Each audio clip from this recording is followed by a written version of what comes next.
What's up, everybody? Welcome to Podcast Now Plus. I'm Alex, and in this video, I want to review the Dungeons & Dragons movie Honor Among Thieves, and honestly, I really liked it. I want to start kind of with where I was setting the expectations going in, and we'll talk about the movie itself. I doubt I have to get into spoilers, so this probably is a spoiler-free review, and I would, of course, let you know in the video if I go into spoilers, but I don't really think I need to. Going in, my wife actually was extremely excited. She loved the movie, okay, so if you want Christy's opinion on it, she absolutely loved it. And I mean, I was very much interested from the trailer. It looked like a good time, right? I think that kind of is known. It doesn't look bad in any way from the trailers. It looks like just a lot of fun.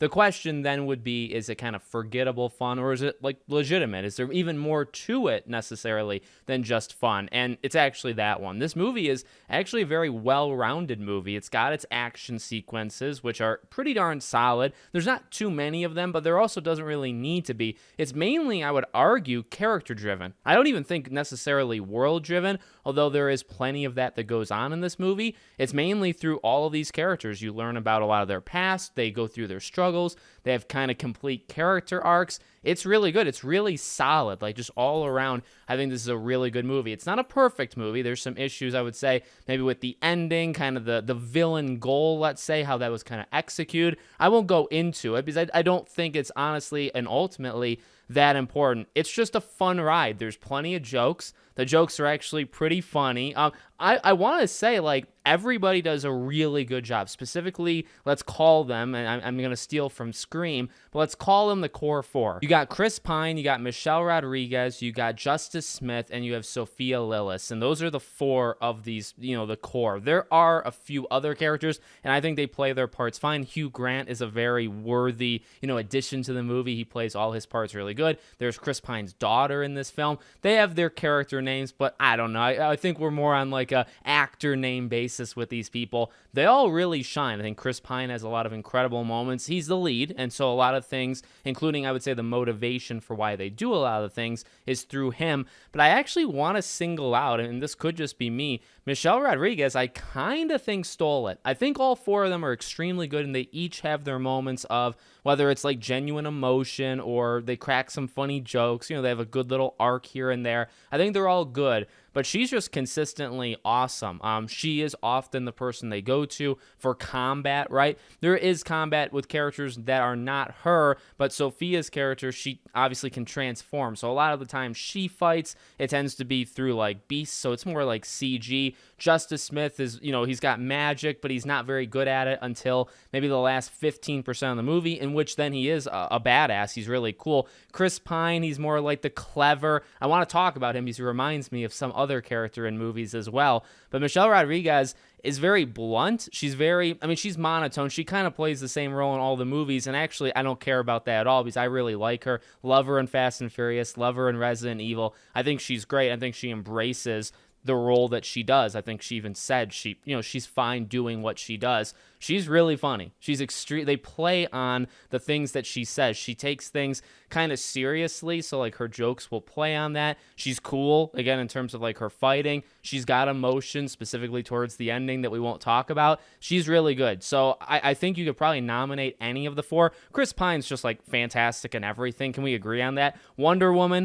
1984, horrific movie, okay? I hated that movie, but he is incredible in it, and his relationship with Diana or Gal Gadot is really good, and they sell it perfectly. So he just nails anything that he's in. You shouldn't expect anything different here. He does great. And the other two, I think they do awesome as well. Again, the cast, and it's probably a good thing. Like, there is action. The action's good. They don't rely, there is some moments of CG.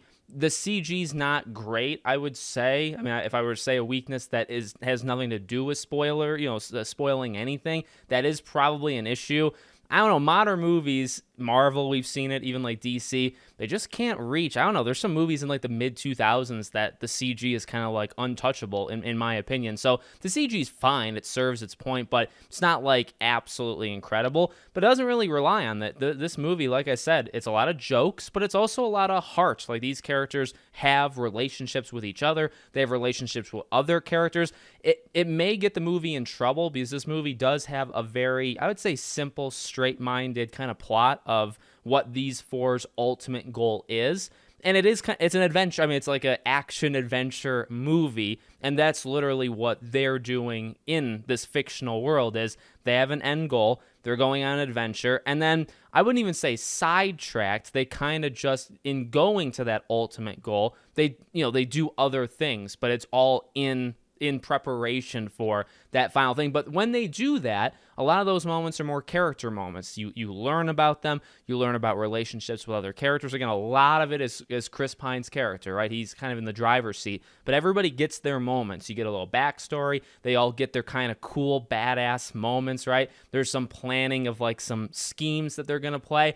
I want to say this thing on Chris Pine before I forget it. He really reminds me of Jack Sparrow. That's the character. There's a scene specifically towards the ending. I can probably say without. He does a lot of like dodging, and then he tricks a beast into kind of doing like running through things while it's blinded, and then rope goes around his ankles, and then he gets pulled kind of throughout the streets just for a little bit. That's very, very, I mean, that's almost ripped entirely from like Pirates 5. So he reminds me, I think he's kind of more like human. He's definitely not as wacky as Jack, but he has characteristics I think that they kind of took from that. And then this movie does remind me of things. There's a part in the ending that is straight up ripping from Avengers, the very first Avengers film. I mean, once you see it, you'll know it's just a one-to-one thing.